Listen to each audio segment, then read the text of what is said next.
మానవలోకానికి స్వాగతం, మానవలోకానికి స్వాగతం, మా లోకానికి స్వాగతం.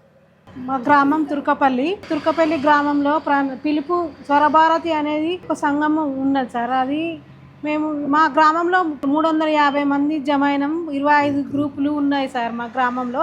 అట్లా 10 రూపాయల నుంచి జమ చేసి అట్లా మేము 2008లో జాయిన్ అయినాం సార్. 100 రూపాయల నుంచి జమ చేసి ఇప్పుడు 300 అట్లా జమ చేసుకుంటున్నాం సార్. మేము ఫస్ట్ 10,000 లోన్ తీసుకొని అలా 10, 20, 30 అట్లా తీసుకొని మేము ఇప్పుడు 2 లక్షల దాకా తీసుకుంటున్నాము.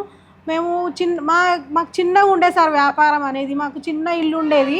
చిన్న వ్యాపారం చేసుకొని మాకు కొద్దిగా షాప్ అనేది డెవలప్ చేసుకొని ఇప్పుడు పెద్దగా చేసుకుంటున్నాం షాప్. మేము పెద్దగా చేసుకున్నాము. అప్పులు స్వరభారత్లో అప్పులు తీసుకొని కొద్దిగా షాప్ పెద్దగా చేసుకొని చిన్న ఇల్లు పెద్ద ఇల్లుకి వచ్చినాం సార్. మేము ఇప్పుడు లక్షాధికారిని అయినా సార్. నేను మై అభి లఖ్పతి బహన్ హూ మై.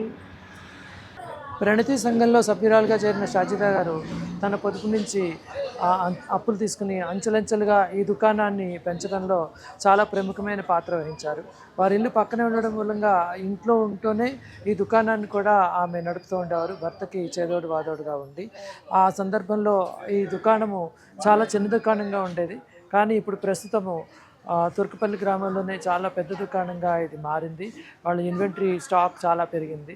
దాని మూలంగా వారి ఆదాయం కూడా పెరిగింది. వారి అబ్బాయి కూడా ఈ దుకాణంలోనే మెకానిక్గా పనిచేస్తూ దీన్నంతా నడుపుతూ ఉండడం మూలంగా 3 కుటుంబ సభ్యులు కూడా ఈ మెకానిక్ దుకాణాన్ని ఇప్పుడు రిపేర్ షాప్ని చాలా పెద్ద స్థాయిలో వాళ్ళు ఏర్పాటు చేయగలుగుతున్నారు. ఊపిరి సల్పినంత పని దొరికింది. ఆ పని అలా పెరుగుతూ ఉండడం మూలంగా వారి ఆదాయం కూడా బాగా పెరిగింది. ఇది ఒక పొదుపు సంఘం సభ్యురాలుగా ఆమె జీవిత ప్రస్థానము. చిన్న అప్పు నుంచి పెద్ద అప్పు వరకు తీసుకోవడంతో పాటు పెద్ద ఆదాయాన్ని కూడా ఆమె ప్రతి నెల వారి కుటుంబ సభ్యులందరూ కలిసి ఆదాయాన్ని సంపాదిస్తున్నారు. వాళ్ళు ఇప్పుడు లక్షాధికారులు అయ్యారు. ఒక చిన్న ఇంటి నుంచి ఒక పెద్ద భవనం వరకు మారింది. ఒక చిన్న దుకాణం నుంచి ఒక పెద్ద దుకాణంగా మారింది. వారి కుటుంబ సభ్యులతో పాటు ఇంకా ఇతరులకు కూడా ఉద్యోగాలు ఇచ్చి వారి జీవనోపాధికి కూడా ఈ కుటుంబం ఒక ఆధారమైంది.